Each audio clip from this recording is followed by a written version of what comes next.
मित्रों,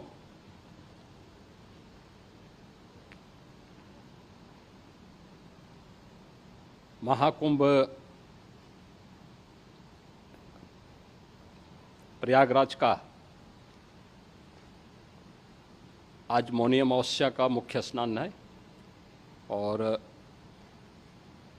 कल सायंकाल 7 बजे से ही काफ़ी बड़ी संख्या में श्रद्धालुजन प्रयागराज पहुंच करके स्नान भी कर रहे थे और काफ़ी बड़ी संख्या में श्रद्धालुजन ब्रह्म मुहूर्त का भी इंतजार कर रहे थे। एक दुर्भाग्यपूर्ण हादसा इसी दौरान अखाड़ा मार्ग पर संगम के तट पर हुआ, जिसमें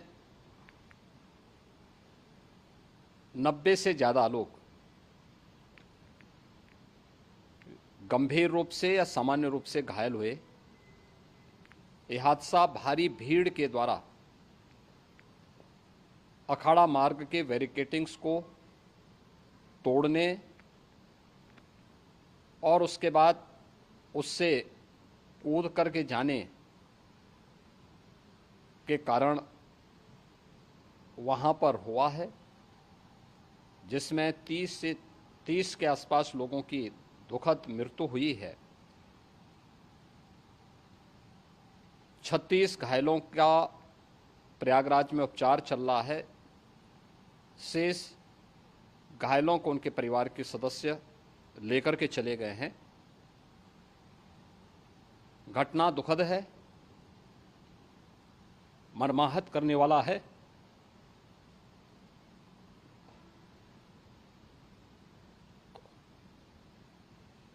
उन सभी परिजनों के प्रति हमारी पूरी संवेदना है। हम लोग रात्रि से ही लगातार प्रशासन के संपर्क में हैं। मेला प्राधिकरण, पुलिस प्रशासन, एनडीआरएफ, एसडीआरएफ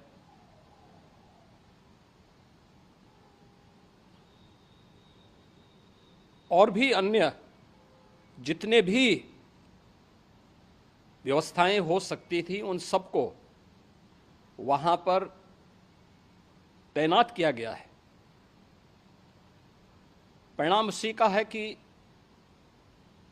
हादसे के कुछ ही देर के बाद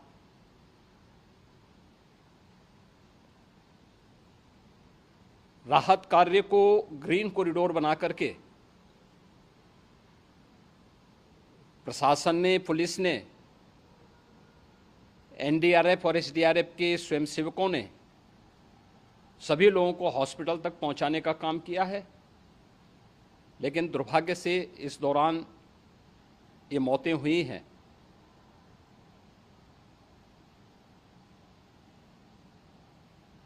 स्वाभाविक रूप से इन सब मुद्दों पर प्रश्न उठना स्वाभाविक भी है।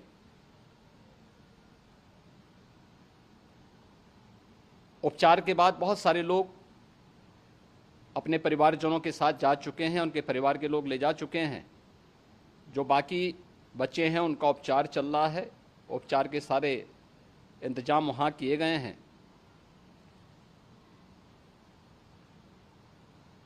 प्रेशर मौनी अमावस्या का ये मुख्य स्नान है महाकुंभ का, और बहुत ज़्यादा प्रेशर प्रयागराज में होने के कारण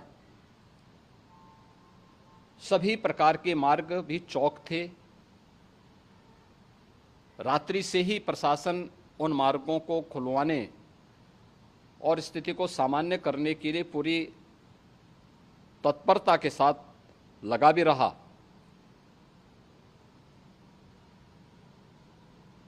ये सभी घटनाओं के बाद, ये जो हादसा हुआ है, इस हादसा के बाद वहाँ पर अखाड़ों ने जो आज अमृत स्नान ब्रह्म मुहूर्त में 4 बजे से प्रारंभ होना था। मेला प्राधिकरण के अनुरोध पर उन्होंने स्थगित किया था।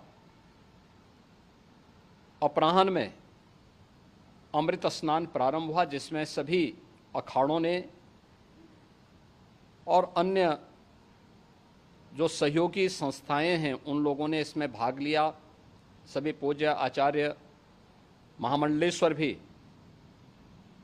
इस अमृत स्नान में भागीदार बने। प्रयागराज में आज 8 करोड़ से अधिक लोगों का, श्रद्धालुओं का दबाव था। यद्यपि अगल बगल के जनपदों में मिर्जापुर, भदोई, प्रतापगढ़, फतेहपुर, कौशाम्बी, इन सभी जनपदों में भी होर्डिंग एरिया बना करके काफ़ी बड़े पैमाने पर श्रद्धालुओं जनों को रोका गया था, जिन्हें अमृत स्नान संपन्न होने के बाद, जब सभी अखाड़े स्नान संपन्न कर चुके हैं, उसके बाद अब वहाँ से रिलीज किया गया है।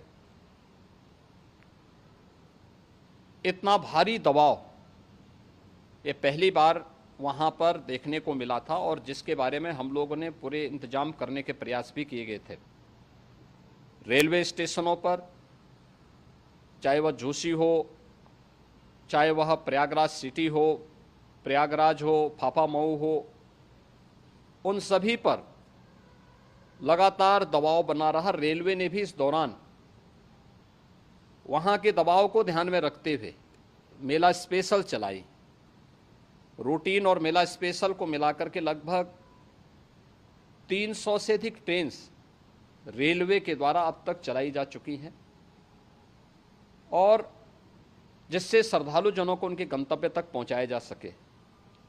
उत्तर प्रदेश परिवहन निगम ने भी अपनी 8000 से अधिक बसेज श्रद्धालु जनों को उनके गंतव्य तक पहुंचाने के लिए लगाया हुआ है, और जिससे उन सबको सुरक्षित उनके घरों तक पहुंचाया जा सके। दिन भर स्मूथली, बहुत ही सुगमता के साथ पूरा स्नान इसके बाद हुआ है, जिसमें पूज्य शंकराचार्य, आचार्य महामंडलेश्वर, वरिष्ठ संतजन और सभी अखाड़ों ने इसमें पूरा सहयोग भी किया और पूरे कार्यक्रम को सकुशल संपन्न करने में अपना योगदान भी दिया है। ये सभी घटनाएं मर्माहत करने वाली भी हैं और एक सबक भी है, लेकिन हादसे के तह में भी जाने की आवश्यकता है, और इसी दिशा से सरकार ने भी तय किया है कि हम इसकी एक जुडिशियल इंक्वायरी भी करेंगे, क्योंकि कई बार रिव्यू होने के बाद स्थानीय स्तर पर हर प्रकार की सतर्कता के बाद आखिर कहां से ऐसे हादसे फिर भी होते हैं और हुए हैं। इसके लिए हम लोगों ने न्यायमूर्ति हर्ष कुमार के नेतृत्व में पूर्व डीजी श्री वीके गुप्ता और retired IAS Shri DK Singh, इन 3 सदस्यीय जुडिशियल कमीशन को भी इसके लिए गठित किया जा रहा है। इन सभी अन्य कार्यों के साथ साथ हम लोगों ने वहाँ की पूरी घटना पर आज पूरे दिन भर एक एक घटना को लेकर के मुख्यमंत्री का जो कंट्रोल रूम था, उस कंट्रोल रूम से भी, चीफ सेक्रेटरी के कंट्रोल रूम से भी, डीजीपी के कंट्रोल रूम से भी लगातार इन चीज़ों की मॉनिटरिंग की जाती रही।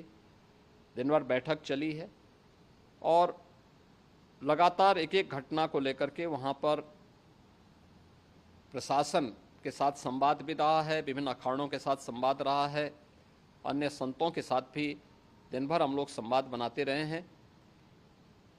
प्रातःकाल से आदरणीय प्रधानमंत्री जी का, माननीय गृह मंत्री जी का, माननीय राष्ट्रीय अध्यक्ष जी का, अन्य तमाम केंद्रीय मंत्रियों का, माननीय रेल मंत्री जी का, प्रदेश की माननीय राज्यपाल महोदया का भी इस संबंध में बराबर आवश्यक दिशा निर्देश भी और मार्गदर्शन भी प्राप्त होता रहा।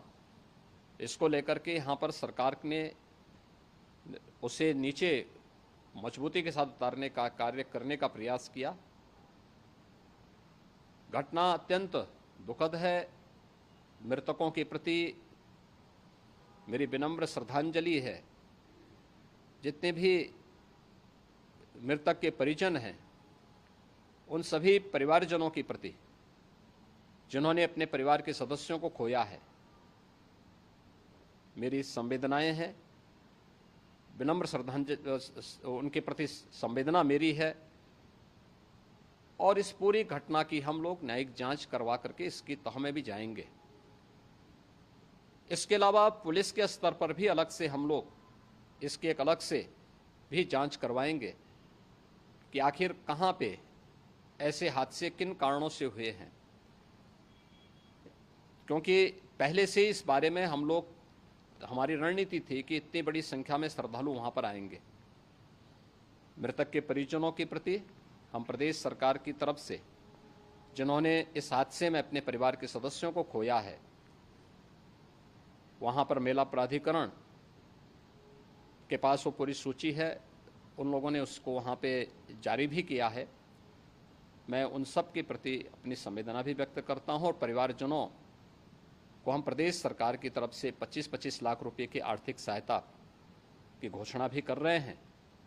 और न्यायिक आयोग इस पूरे मामले को देख करके एक समय सीमा के अंदर राज्य सरकार को अपनी रिपोर्ट देगा और इसमें आने वाले समय में या आने वाले स्नान के लिए भी हम और कैसे व्यवस्था को और सुदृढ़ किया जा सकता है, इसके बारे में भी कल मुख्य सचिव और डीजीपी स्वयं एक बार प्रयागराज जाकर के उन सभी मुद्दों को देखेंगे। आवश्यकता पड़ती है तो फिर इसमें, यद्यपि आज प्रदेश सरकार के तमाम वरिष्ठ अधिकारियों को हम लोगों ने अलग अलग स्थानों पर वहाँ लगाया गया था और वे सभी पूरी तत्परता के साथ, प्रमुख सचिव नगर विकास वहीं थे, पीडब्ल्यूडी के प्रमुख सचिव भी वहीं पे थे, पावर कॉरपोरेशन के चेयरमैन भी वहीं पे मौजूद थे, जिन एक एक मुद्दों पर वहाँ पर वे लोग लगातार निगाह रखे हुए थे। लेकिन दुर्भाग्यपूर्ण घटना और ये मर्माहत करने वाली घटना है। मैं सभी उन पुण्य आत्माओं के प्रति अपनी विनम्र श्रद्धांजलि भी अर्पित करता हूँ।